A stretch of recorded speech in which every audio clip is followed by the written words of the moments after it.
Hey, trader, is May 21st.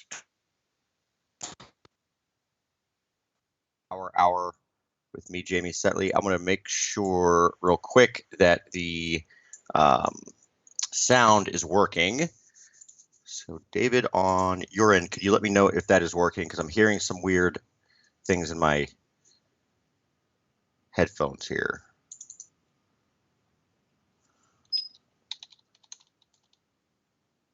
Okay. Okay. All right. So, again, welcome to the FX Power Hour with me, Jamie Saettele, of Scandinavian Capital Markets and SB Trade Desk. So we've had kind of a back and forth type week here. Just a zoom in here on US dollar. I'm going to put up my charts real quick.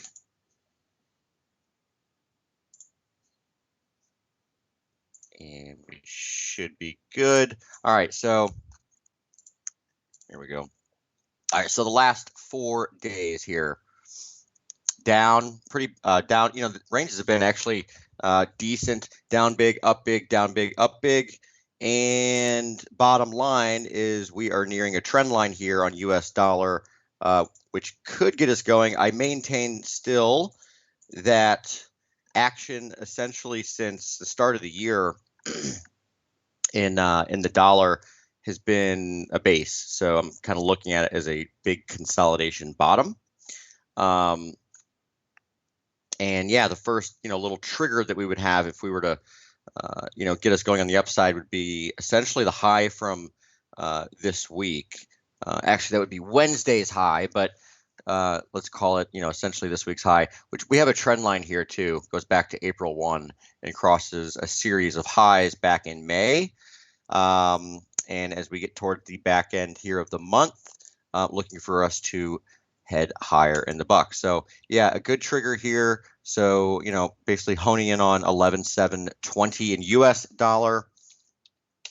DXY, again, hit some really good support here this week. Kind of brushed out. Actually, I guess it would have been technically today, make this a candle chart, where we tagged that February 25th low in DXY. And here too, back to April 1, you've got, a fairly well-defined trend line here as well. And that's what I'll be looking at next week. Looks like it essentially lines up with the low here from April 29th. So 90.40 or so is going to be a good level to pay attention to in DXY. All right. Again, I do love the longer term chart here of DXY, just essentially the levels that we've been basing around, and you can really see the basing action in DXY as compared to US dollar, because we did have the low here in January, whereas in US dollar we actually made a new low here in February, and that would be because of the importance that Aussie has with US dollar as opposed to DXY. All right, so again, this huge high over here. I think it's important to keep this in mind. It's easy to kind of get lost in the shuffle. A lot of new traders tend to get lost in the shorter term charts.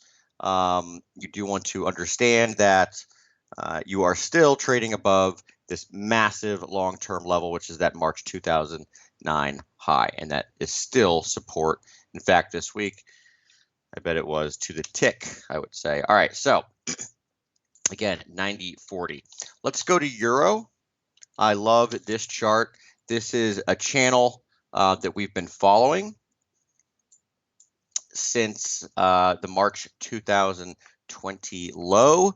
And look what we did here this week. We tagged that February 25th high, and the center line here of that channel, again, this is log scale. It would look like this on arithmetic scale, which is actually a little different. But log scale here, you can see, look, nailed resistance. That center line was perfect support, right, back in February.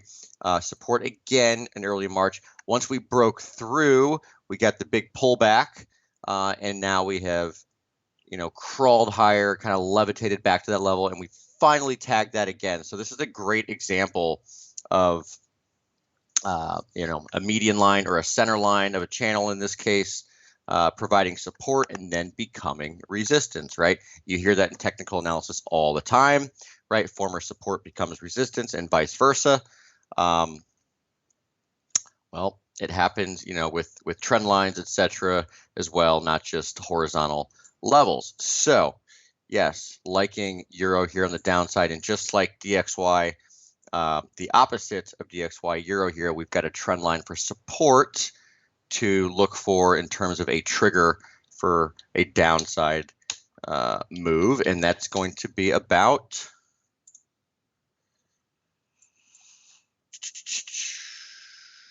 let's say about 121.30 or something like that. So we'll be paying attention to that as we get into next week. All right, let's move on to cable.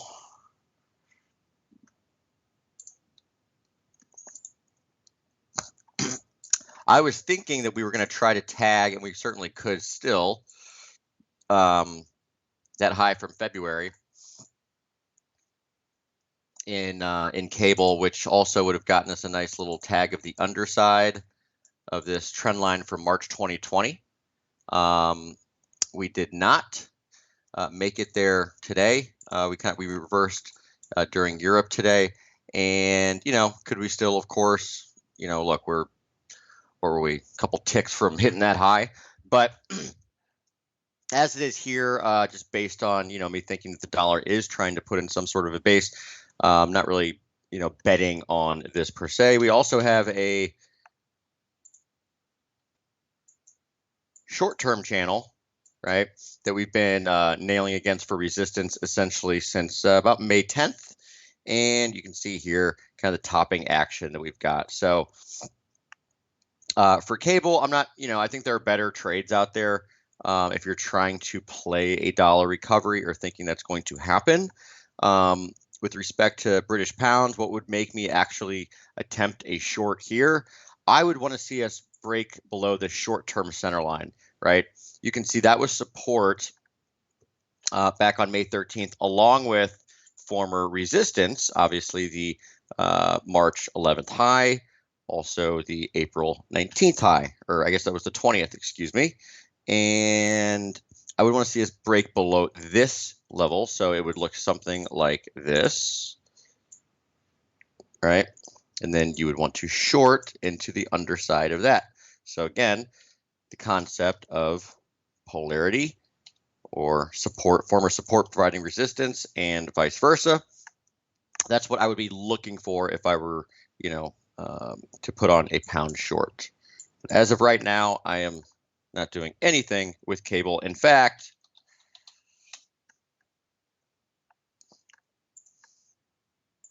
there are places where you could play cable on the long side, and one of them is actually right here. This is pound Aussie.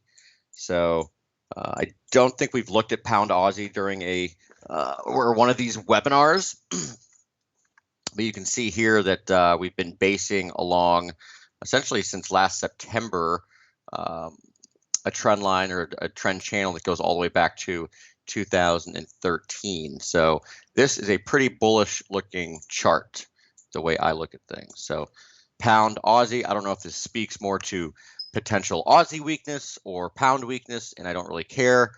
I guess it's probably Aussie weakness, but yeah, one reason to think that there are better trades out there than being short pound is this chart right here. So speaking of Aussie, so this is a chart from earlier this week. I think it was an hourly chart. Yeah, here we go. All right, so essentially I'm getting nitty gritty and counting short-term waves here. 5 waves down. Again, this is from the May 10th high, right? 5 waves down, 3 waves up, 5 waves down, 3 waves up, just into this morning's high. And here we are weakening later, or on a Friday afternoon here. So looking for this to break down.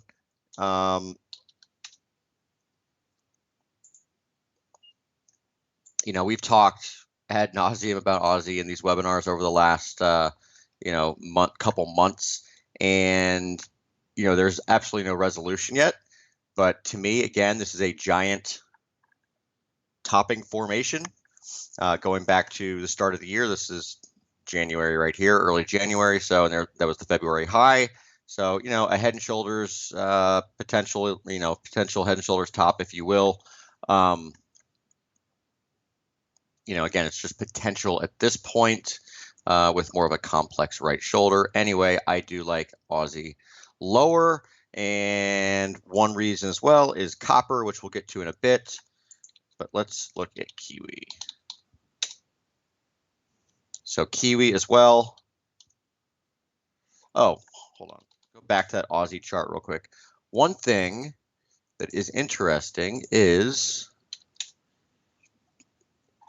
sometimes you get these measurements where they just line up perfectly, and it kind of tells me that a market is scaling, if you will, to that outcome. So here's an Aussie daily chart.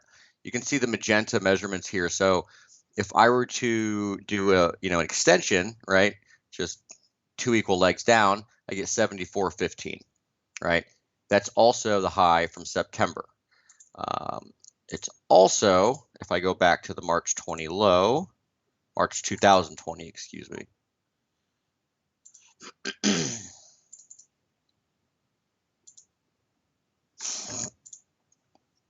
The first retracement is the 23.6 retracement. A lot of people don't look at that, but I do.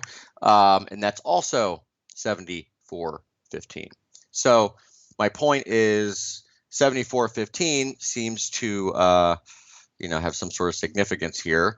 And to me, it's kind of a, you know, a magnet of sorts. This is not, you know, predictive in any way, but it's just interesting that you've got two measurements, again, two equal legs down from the high and a 23.6 retracement of the rally from March 2020 that line up with a pretty big, important horizontal level in the market.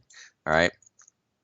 If I take it a step further and throw a channel on here, then, you know, we've got, you know, sometime in the back half of June, you know, maybe looking at an intersection there on the lower channel line. So again, this channel right now is what I would call, it's not confirmed yet, okay? In order for a channel to be confirmed, you need to hit the center line of that channel after it is able to be drawn, and we haven't done that yet. So in order to do that, we'd need to drop down to about, you know, 76.50 or so. So if we do that early next week, then this will be what I call a confirmed channel. Until then, it is simply a possibility. All right, here's kiwi.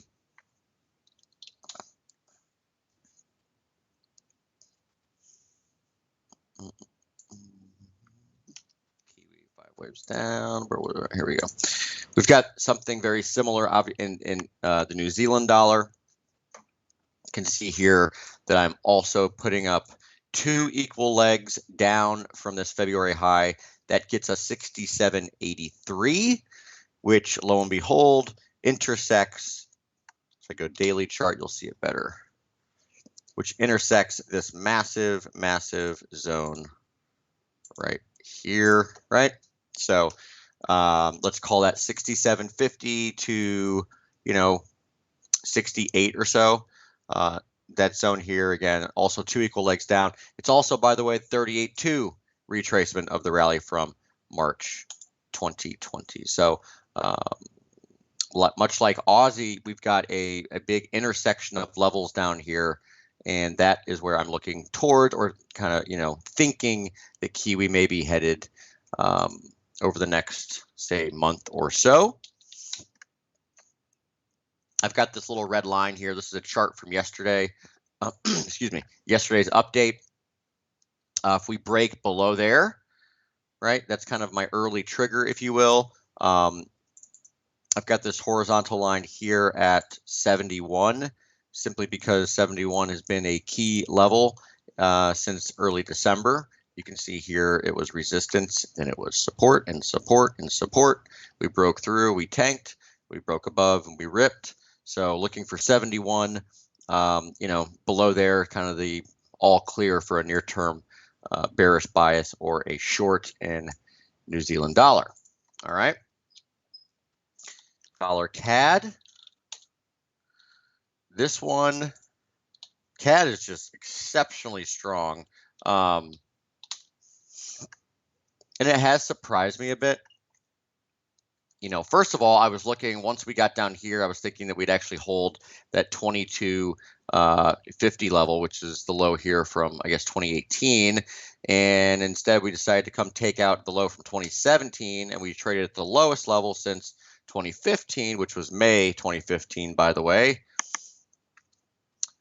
But putting in, you know, something of a, I don't know, I wouldn't necessarily call it an extremely bullish weekly candle here, but you know, we do have, you know, a fairly decent sized lower wick on dollar CAD on the weekly chart after taking out that low from August 17. It's just a natural spot to bounce. Again, if I'm playing, you know, or looking to play, you know, some dollar strength, I'm looking more at Aussie and Kiwi than anything else. Maybe Euro. Given the tag of that February 25th high and that channel center line, but dollar CAD, I don't know. We'll see how this unfolds. If we get, you know, a clear near-term you know, pattern to work with, such as a 5 waves up, then that could change things. However, you know, for now, I kind of look at it like I do with British pounds, which is just, you know, kind of observing at this point. All right, dollar yen.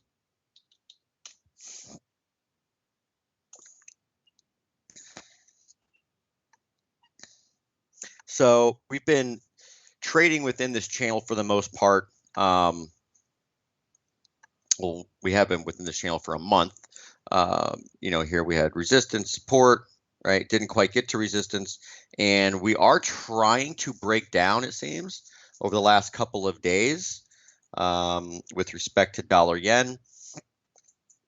A little bit tricky for me, given the, you know, call it kind of, you know, dollar bullish bias, or thinking that dollar is consolidating in a big low since early January. So, you know, I think there are probably better ways to play possible yen strength rather than through dollar yen. And one of those is Aussie yen. Okay, so here's that weekly chart, right? Underside of the line from 2008. Put in a bit of a, you know, bearish candle last week, followed through this week. If I go near term, here is a 4-hour chart. First little breakdown from the trend line here. Next one would be about 83.90. But you can see kind of the topping formation that we've taken. In fact, if you look back, essentially since the start of the month, you do have a topping pattern in Aussie yen, right? So there's my little crayon here. Brush, here we go. You know, right? Shoulder, head, shoulder. And if I look again, let me go back to that weekly chart. Sorry, here we go.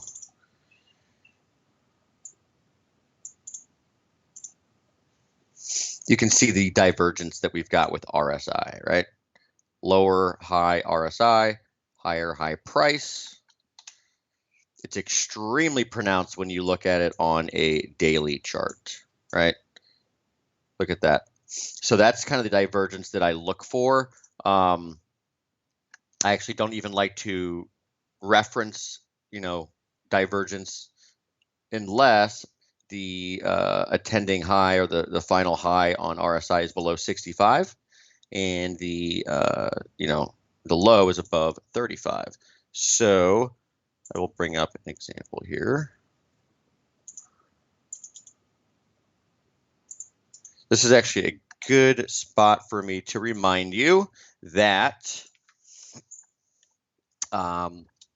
we, by we, I mean Scandinavian capital markets in Stockholm, Sweden, are looking for profitable money managers to join our ranks. We have clients all over the globe that are looking for more strategies to invest in. So if you are a profitable trader and you would like to venture into managing money, then come join us. We can fund your strategies with up to $2 million. To register, go to scandinavianmarkets.com/fundmytrades. Again, that is scandinavianmarkets.com/fundmytrades.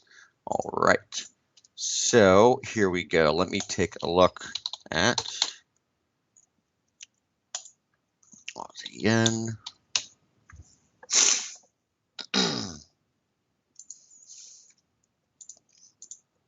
Okay, so here you go. Here is, forget the red and blue dots if you can, and just look at the magenta dots here. All right, so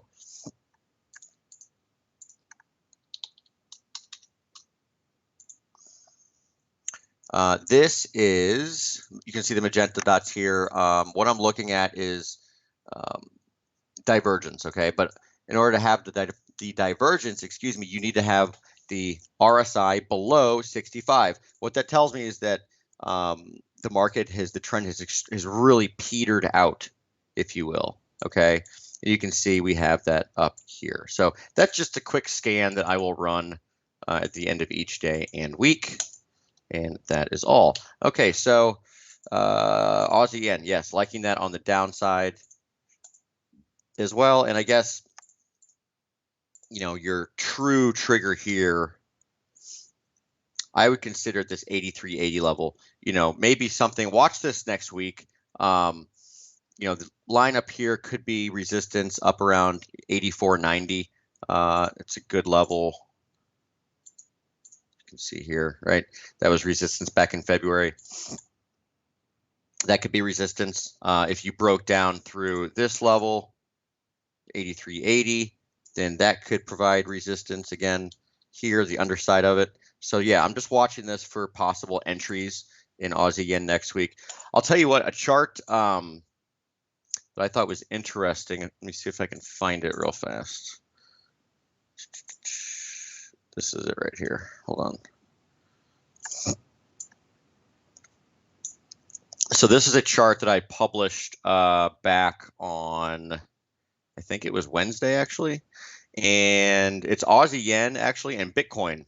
Funny enough, Bitcoin is in magenta and Aussie yen is in black. Essentially going back to December. Now they're all, you know, to be fair, there are a ton of markets that you could plot that look the same, not just from December, but really from March 2020. Okay. And yeah, we've gotten, you know, starting to come off. So I think this Bitcoin story is a little bigger than people are giving it credit for right now. And I will get to that in a little bit as well. But yeah, you know, as the markets start to come off, you know, kind of a general risk off theme, if you will, Bitcoin might be leading the way. Just a thought. So wanted to share that. All right. All right, let's go to Kiwi yen as well.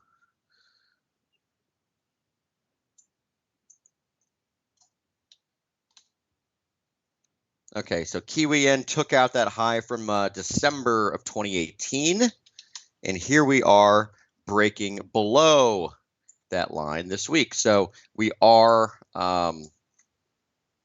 in breakdown mode.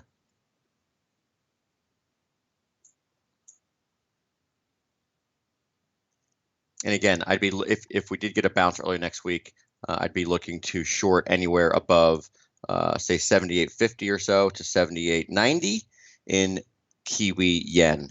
So as you can tell, I do like, you know, Aussie dollar lower, Kiwi dollar lower, and you could play it against yen crosses too if you don't necessarily have a strong dollar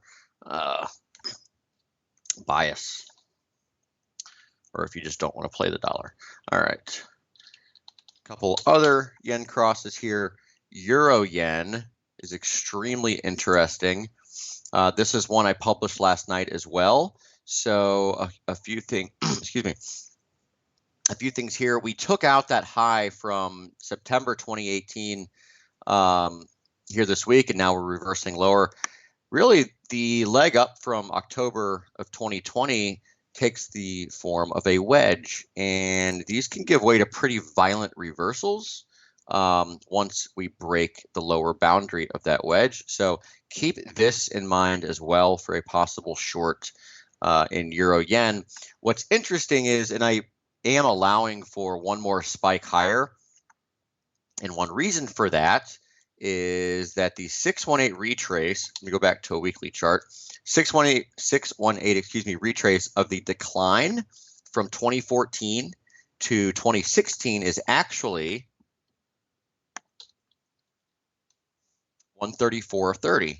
Well, that's also where you have two equal legs up from the May 2020 low. So they're the exact same level, like to the tick. So I would be, looking at that level as a possible top if we got it. But again, just follow this wedge. Okay, eventual breakdown through this wedge signals a short, and I'd be looking for us to, have a pretty big drop given the fact that it is a wedge. And again, those give way to violent reversals. All right. Who knows? Maybe we go back and we test the top side of this trend line even, which would be a pretty big move. I don't know. Gotta love this weekly candle here from a bearish perspective as well on euro yen. All right.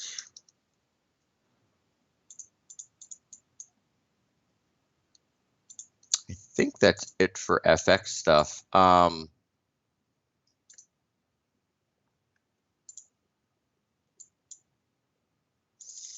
We could look at some Bitcoin charts.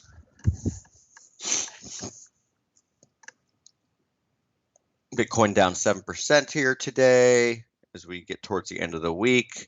Let's take a look actually at Bitcoin, and then we'll take a quick look at some of the commodities. We've had some important moves in commodities this week. All right, so funny enough, I have been writing about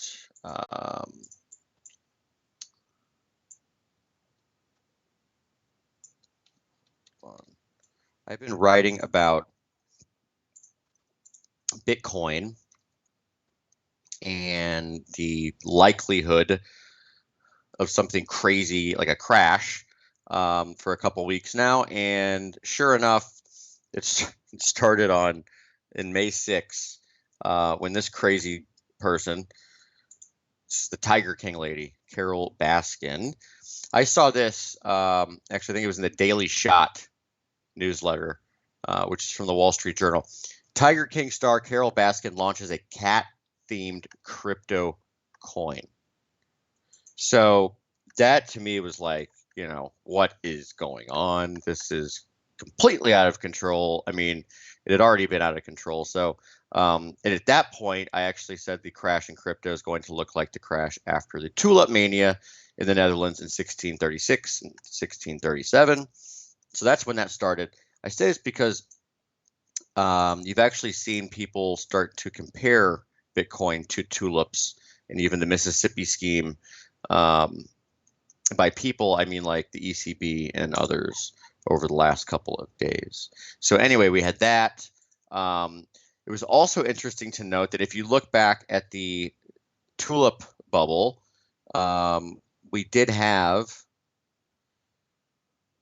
back in the 1600s, that actually occurred during a pandemic as well.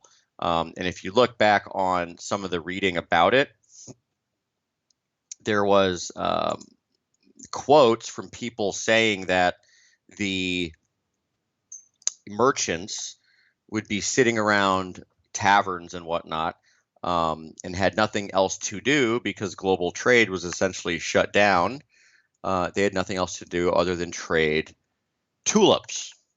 Now, if that doesn't sound familiar, I don't know what does. That's exactly what's been happening, over the last, year, right? All the stimulus checks, people sitting at home, not going back to work, and they're sitting there and they're buying cryptocurrencies. And, before that, it was, some crazy theme stocks, I don't know, whatever. So yeah, it's pretty interesting. As they say, the more things change, the more they stay the same. And that certainly seems to be the case with Bitcoin and speculative behavior, right? Okay, so this was, that's okay, all the anecdotal and sentiment evidence, etc. Fine. This is actually the chart we've been following for quite some time. This should be familiar to you if you've watched any of these webinars. What we have is we've got a longer term channel. Okay, this goes back to the 2015 low is really where it originates. And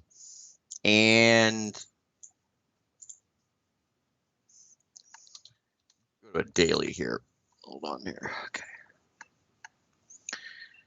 Here's the daily chart. Okay, so you can see the magenta lines, clearly important.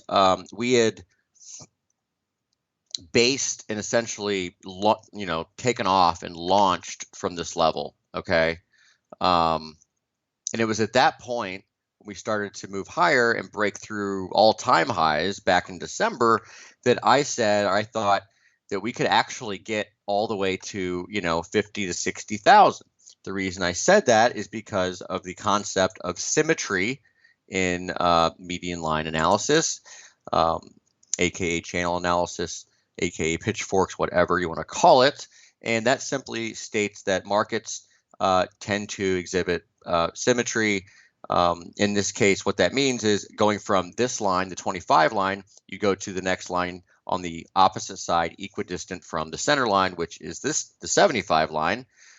Sorry if this sounds confusing. All right, so that's what we did.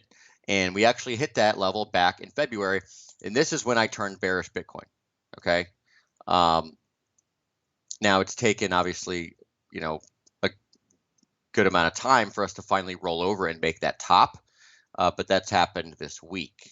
All right. So where did we bounce from? The exact level we thought we would, which was 30,000.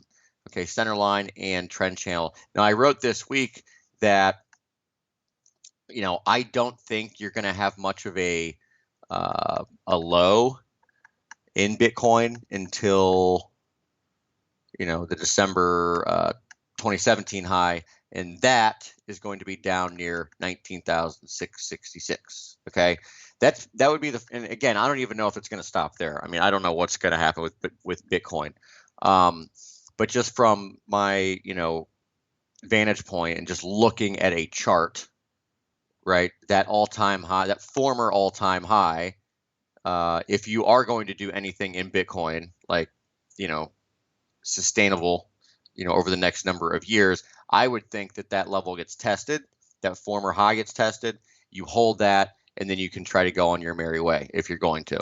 Okay, if that doesn't hold, then I don't know. But yeah, that's just the level that I would, point people towards in Bitcoin. And I guess if you are looking at other cryptos, as goes Bitcoin, kind of as goes everything else. So I would be aware of that level at 19,666. All right, so that is my spiel on Bitcoin. We've also had some pretty awesome examples of setups in Bitcoin as far as like how to short a market, etc. So here, I'm going to show you a setup, which I've talked about in these webinars, but here's a channel, okay? Hold on. So draw your channel. This is not the channel, this is the fork. All right, draw the channel here. All right. All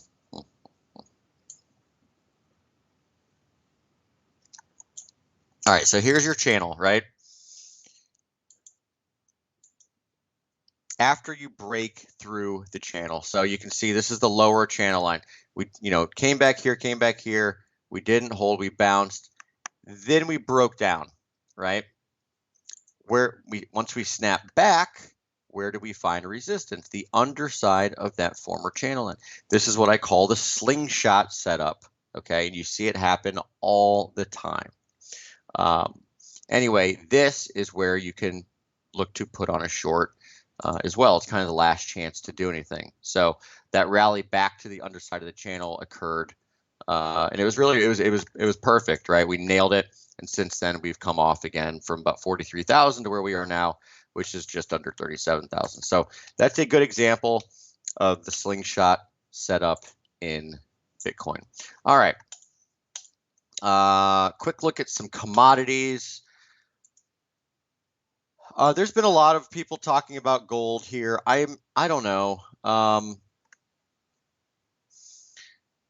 I've got us at a pretty big level in terms of for at least a pullback. I know it's trying to break out through this channel. Okay, that's fine.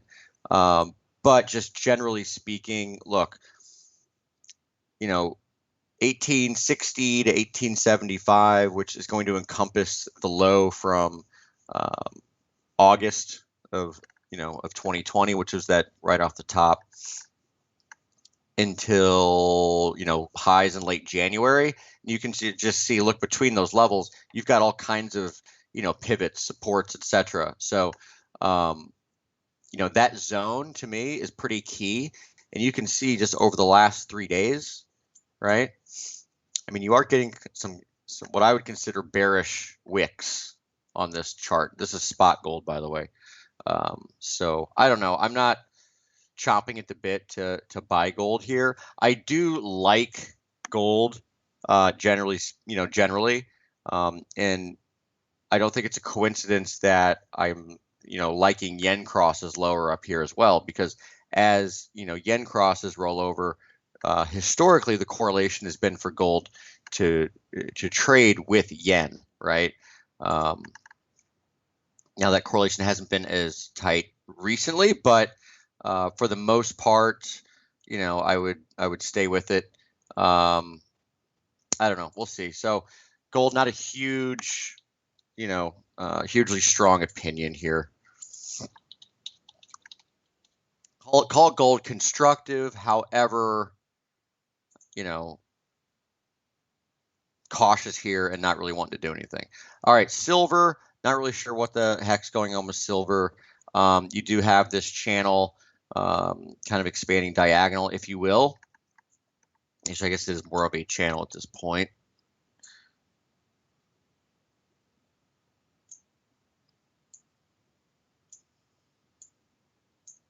Actually, it's a perfect channel. There you go. All right, so the channel, here we are today, testing that lower channel line. So just on a short-term basis.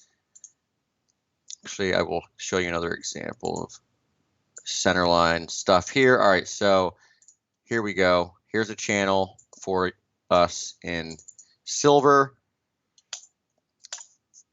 You can see the perfect channel, lots of touches, right? Once you break the channel, or if you break the channel, measure for a target, you can measure the distance or the width of the channel and expand it, all right? In this case, that would be this lower line down here. And, if we were to break down, that would put you around the vicinity of these lows from early in the month, right? That would be about 26.10, it looks like. So, maybe a trade there in silver if you can break down below this channel line next week. Copper is finally, I think, rolling over, right?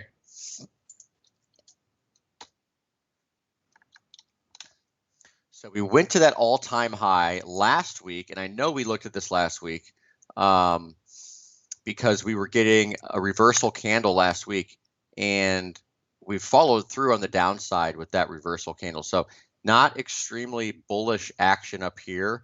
In fact, I think it's extremely bearish action, and copper's been on a heck of a run. But yeah, I mentioned earlier in the webinar that I liked Aussie on the downside. And one reason was the copper chart looking like it's topping out. And here we go. So this is a weekly chart of copper, and it looks like it's topping out to me. All right, so here's the daily chart, right? Pay attention to this trend line back to March 2020, right? Lots of tags here. We've held it perfectly a number of times, including January and April. It is more or less in line with that high from February 25th. and that's essentially your breakdown level. Okay, so that's going to be let's call it 437.50 in copper. All right. Finally, let's look at crude oil, which actually had an important move this week. All right, so here is that crude chart, 5 waves down from the March high. This choppy, overlapping, corrective advance, taking the form of a wedge, broke down through the bottom of that wedge 2 days ago, excuse me. We are now rallying back today, up a couple percent. If we get a bit more strength, we might test the underside of that wedge as resistance. And if we did, that would put us at the 618 retrace, which is going to be about $65. So call it 64.90. But this is a good setup into next week for crude oil. So look at 64.90 as resistance for a short. Eventually, I'm looking down towards 54, $55 in crude oil. That is the 38.2 retrace of the rally back from November. It's also this high from early in the year. So essentially early January resistance, okay, in crude. Yeah, so interesting setups there in commodity land with crude. Bearish setup, again, looking for maybe 64.90 resistance. And then copper looking like it's topping out from a massive long-term level. And that, to me, speaks to some commodity currency weakness on those charts. All right. Finally, let's take a look here at indices. We've looked at the S&P a little bit the last couple of webinars, and I have nothing else to add there. You know, maybe topping out, I don't know. Look, we've got this expanding wedge. I do think the NASDAQ chart is interesting for the first time in a while. And first of all, you got a couple trend lines to follow back from September and October. But what was interesting to me was the short-term pattern here, which, again, you've got 5 waves down, right? 1, 2, 3, 4, 5. So that starts the bearish sequence. And then we've got an A, B, C rally, which might be complete. I'm not sure. I wrote last night that we should look for maybe 13,625 resistance in NASDAQ futures. Either way, you know, you need to see this trend line give way here, which goes back to that October, late October low. Okay. And if that gives way, then maybe there's something to work with as far as weakness on the downside, you know, or playing downside action in NASDAQ futures. Until then, I'm kind of just sitting here waiting and watching. If we get 13,625 to 618, I think it's worth a flyer on the short side. All right. Okay, so that, my friends, is everything I've got. I do want to remind you one last time before I end this webinar. The Scandinavian capital markets, we are looking for profitable money managers. So, you know, if you would like to get into that money manager world, we can fund your strategies with up to $2 million. Come and show us what you've got. Okay. To register, go to scandinavianmarkets.com/fundmytrades. Again, that is scandinavianmarkets.com/fundmytrades. So that's it. Again, to summarize, heading into next week, looking at bearish commodity currency setups, notably Aussie and Kiwi. Aussie yen and Kiwi yen are also interesting setups. You know, this dovetails with the you know, topping out in copper, bearish crude oil setup, and euro is interesting too on the downside after failing at that 225 high. All right. And keep an eye on Bitcoin, I guess, if you want, because I don't think the low is in yet, and we could be heading for closer to 20,000 before I'd even think about it again. All right. So that's it. Again, Jamie Saettele here signing off, and have a wonderful weekend. All right, bye.